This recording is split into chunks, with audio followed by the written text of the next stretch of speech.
வணக்கம். அவர் உங்களை நினைக்கிறாரா? இன்னைக்கான ரீடிங் உங்க பார்ட்னரோட மன ஓட்டத்தை அப்படியே படம் பிடிச்சு காட்ட போகுது. யார் யாருக்கெல்லாம் இது பொருந்தும் அப்படின்னு பார்த்தோம்னா, இந்த ரீடிங் இன்னைக்கு உங்களை தேடி வந்திருக்கு அப்படின்னாலுமே பிரபஞ்சம் உங்களுக்கு சில அறிகுறிகளை காட்டியிருக்கும். அந்த அறிகுறிகள்லாம் என்னன்னு பார்த்தோம்னா, இன்னைக்கு நீங்க ஜோடி பறவைகளை பார்த்திருக்கலாம், இல்லனா மஞ்சள் நிற பட்டாம்பூச்சி உங்க கண்ணுல பட்டிருக்கலாம். ஏஞ்சல் நம்பர்ஸா 111, 222 இல்லனா 1010 அப்படிங்கிற எண்களை அடிக்கடி பார்த்துட்டு இருப்பீங்க. பொருட்கள்னு பார்த்தா தற்செயலா பழைய போட்டோஸ் இல்லனா அவங்க கொடுத்த சிறு பொருட்கள் உங்களுடைய கண்ணுல பட்டிருக்கலாம். பிறந்த தேதிகள்னு பார்த்தோம்னா 1, 10, 19, 28, 2, 11, 20, 29 இதுல பிறந்தவங்களுக்கு ரொம்ப துல்லியமா பொருந்தும். ராசி நீர் ராசிகள் கடகம், விருச்சிகம், மீனம், அப்புறம் நெருப்பு ராசிகள் மேஷம், சிம்மம், தனுசு இவங்களுக்கெல்லாம் அதிகமான அட்ராக்ஷன் இருக்கும். ஓகேங்களா? இன்றைக்கான மனநிலை இதை பார்த்து கொண்டிருக்கிற நீங்க தற்போது ஒரு விதமான குழப்பத்திலையும் அதே சமயம் ஒரு சிறிய எதிர்பார்ப்பிலையும் இருக்கிறீங்க. அவர் என்ன பத்தி யோசிக்கிறாரா இல்லையா அப்படிங்கிற கேள்வி உங்களுடைய தூக்கத்தை கெடுத்துக்கிட்டு இருக்கு. உங்களுடைய இதயம் கனமாக இருந்தாலும் ஒரு மெல்லிய நம்பிக்கை ஒளி உள்ளுக்குள்ள எரிஞ்சுக்கிட்டு இருக்கு. ஓகேங்களா? வாங்க இப்ப என்னன்னு பார்க்கலாம். First card, page of cups. இந்த கார்டு அவரு உங்க மேல வச்சிருக்கிற மென்மையான காதலை குறிக்குதுங்க.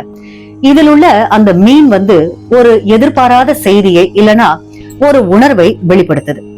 அவங்க உங்களை பத்தி மிகவும் எமோஷனலா யோசிச்சுட்டு இருக்காங்க அப்படிங்கறதையும் சொல்லுது. ஒரு குழந்தைத்தனமான தூய்மையான அன்பு அவங்க கிட்ட இப்பவும் இருக்குங்க. உங்ககிட்ட பேசணும், மன்னிப்பு கேட்கணும், இல்லனா ஒரு மெசேஜ் அனுப்பணும் அப்படின்னு அவங்க துடிக்கிறாங்க. நடைமுறை வாழ்க்கையில அவரு உங்க பழைய மெசேஜ்களை மறுபடியும் படிச்சுட்டு இருக்கலாம். உங்களை பார்த்தாலே அவருக்கு ஒரு விதமான அமைதி கிடைக்கிறதா உணர்றாங்க.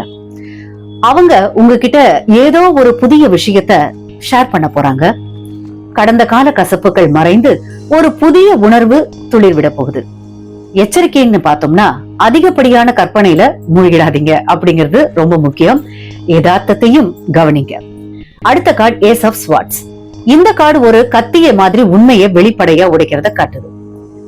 அவங்க மனசுல இருந்த குழப்பங்கள்லாம் நீங்கி ஒரு தெளிவான முடிவுக்கு வந்துட்டாங்க அப்படிங்கறத சொல்லுது. எமோஷனல் எனர்ஜில இருந்து லாஜிக்கல் எனர்ஜிக்கு அவங்க மாறுறாங்க. உங்ககிட்ட இருக்கிற தடையை உடைச்சுக்கிட்டு அவங்க பேசுறதுக்கு தயாராயிட்டாங்க.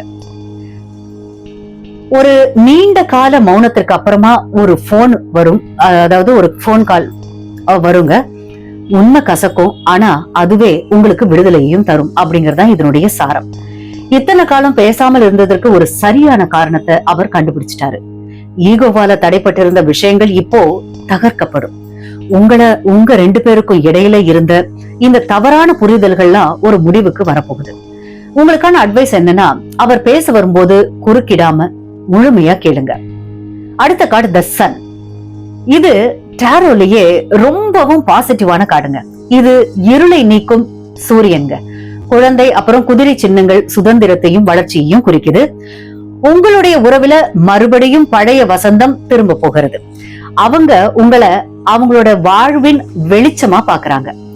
நடைமுறை வாழ்க்கையில ஒரு பிரிந்த தம்பதி சேர்றதையோ இல்லனா காதலில் வெற்றி பெறதையோ இது குறிக்கும்.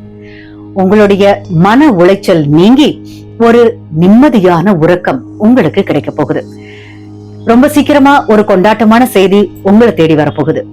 எல்லா கவலைகளும் மறைந்து வெளிப்படையான மகிழ்ச்சி மலரப்போகுது. மொத்தத்துல உங்களுடைய காத்திருப்பிற்கு ஒரு அழகான பலன் கிடைக்க போகுதுங்க. அவங்க உங்களை நினைக்கிறாங்களா அப்படிங்கிற கேள்விக்கு ஆம், அவங்க உங்களை மட்டுமே நினைக்கிறாங்க அப்படிங்கறத பதில். இந்த ரீடிங் உங்களுக்கு பிடிச்சிருந்தா அதோட இல்லாம இந்த பாசிட்டிவ் எனர்ஜிய உங்க வாழ்க்கையில நீங்க அட்ராக்ட் பண்ண விரும்பினா கமெண்ட் செக்ஷன்ல I claim this positive energy with gratitude அப்படின்னு டைப் பண்ணுங்க. இன்றைக்கான அஃபர்மேஷன் என் கூடவே சேர்ந்து சொல்லுங்க. நான் அன்பிற்கு தகுதியானவன், தகுதியானவள். என் வாழ்க்கை மகிழ்ச்சியாலும் தெளிவாலும் நிரம்பி உள்ளது. பிரபஞ்சம் எனக்கு சிறந்ததையே வழங்குகிறது. சொல்லிட்டீங்களா? இது ஒரு ஜெனரல் ரீடிங் அப்படின்னு தாங்க சொல்ல முடியும். இது உங்களுடைய வாழ்க்கையின் சில பகுதிகளோட தான் ஒத்து போகும். உங்களுடைய தனிப்பட்ட ஜாதகம் அப்புறம் எனர்ஜிக்கு ஏற்ற துல்லியமான பலன்களை நீங்க பெற்றுக்கொள்ளணும்னா நீங்க பர்சனல் ரீடிங் எடுத்துக்கிறது ரொம்ப சிறந்தது. ஓகேங்களா?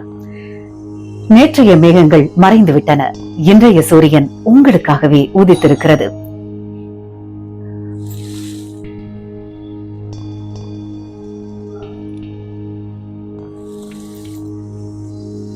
நேற்றைய மேகங்கள் மறைந்து விட்டன. இன்றைய சூரியன் உங்களுக்காகவே உதித்திருக்கிறது. நம்பிக்கையோடு அடியெடுத்து வையுங்கள். வேல் வழி பயம் வழி.